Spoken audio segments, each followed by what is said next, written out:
ስብሰባ ላይ በሚዲያ ተከታትላችሁ እንደሆነ አላውቅም ጥቂት ነገር ተከታትያለሁ። ዳቮስ ላይ የተደረገው ስብሰባ ላይ ስዊዘርላንድ ውስጥ ዳቮስ ላይ የተሰበሰቡ ሰዎች የዓለም ሀያላን፣ የዓለም መሪዎች፣ ታላላቆች፣ ቢሊዮነሮች። በጣም የሚገርመኝ እዛ የሚደረገው ስብሰባ ስሙን ታውቃላችሁ? ወርልድ ኢኮኖሚክ ፎረም ኦኦዋን በሙሉ አንድ ማጭድ በሚመስል ነገር ቀስፋት 666 ሲነጋገሩ ስታየው ምልክቷን ታያላችሁ። ለምንድን ነው ግን ይህን 666 እነሱ የሚወዱት እኛ ግን የዘነጋኑ? ደጋግመን ሰምተን የሰለቸን ክሮም 666 ነው፣ ጉግል 666 ነው፣ ሰርን ምልክቱ 666 ነው፣ ቻት ጂፒቲ 666 ነው ምልክታቸው። ለምንድን ነው ይህንን የሚጠቀሙ? ለምንድን ነው የሚወዱት?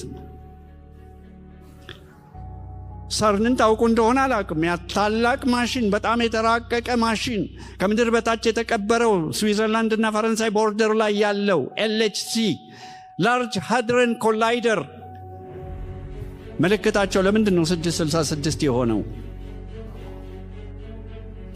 በራቸው ላይ ያቆሙት የህንድ ጣዖት ሺቫ ሎርድ ኦፍ ዲስትራክሽን የጥፋት አምላክ። እነሱ በጣም እየተሰናዱ ነው፣ እያዘጋጁለት ነው። የነመስክን ስብሰባ ሰምታችሁ አላቅም እንደሆነ አላውቅም። ኢንተርቪውን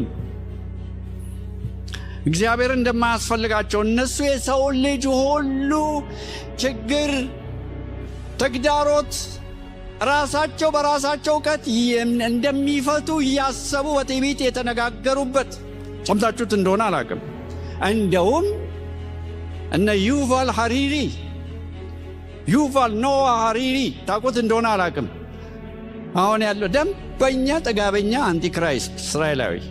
እኔ ስለሱ በጣም የገረመኝ የዛሬ 2-3 ወር አካባቢ ብዙም ነገር የማታውቅ እህት አለች መካከላችን፣ ግን ፕሮፌቲክ እንትኖ በጣም ኃይለኛ ነው ኢንሳይቷ።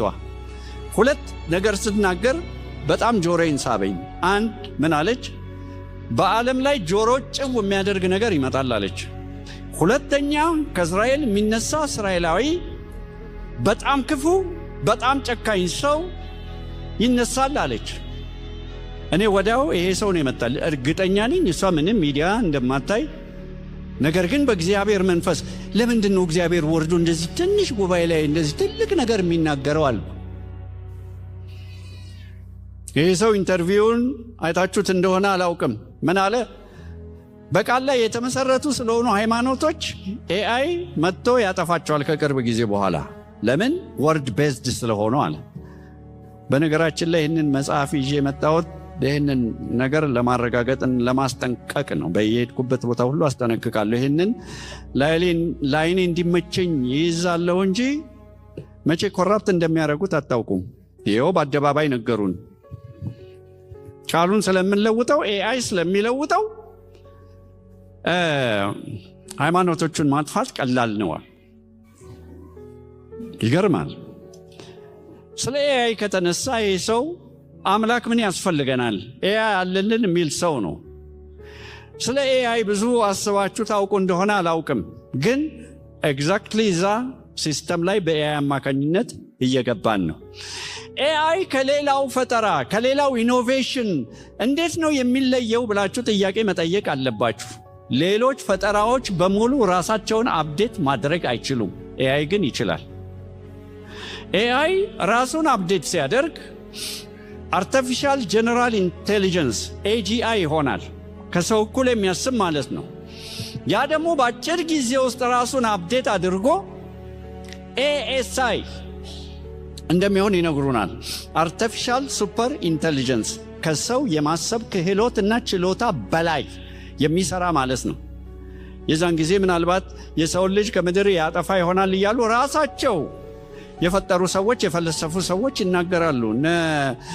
ሂንተን ጂኦፍሬ ሂንተን የኤአይ ነፍስ አባት ከሚባሉት አንደኛው አሁን በጣም እያስጠነቀቀ ነው ለሚሰማው ሁሉ። እኔ እሱ ሰውዬ የሚያሳዝነኝ ሐዘንተኛ ሰው ነው። አሁን ምን ያህል ጥፋት በምድር ላይ እየመጣ እንዳለ ስለሚያውቅ እያስጠነቀቁ ነው እነዚህ ሰዎች።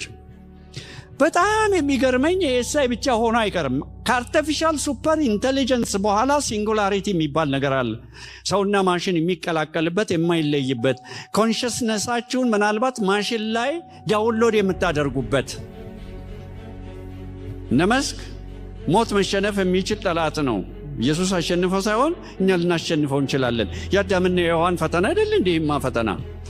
በጣም የሚገርመኝ ከሲንጉላሪቲ በኋላ የሚመጣው ኤአይ ግን ኦሜጋ ይባላል። ደግነቱ አልፋ አይደለም። ጌታ ይመስገን። አልፋና ኦሜጋ እርሱ ብቻ ነው።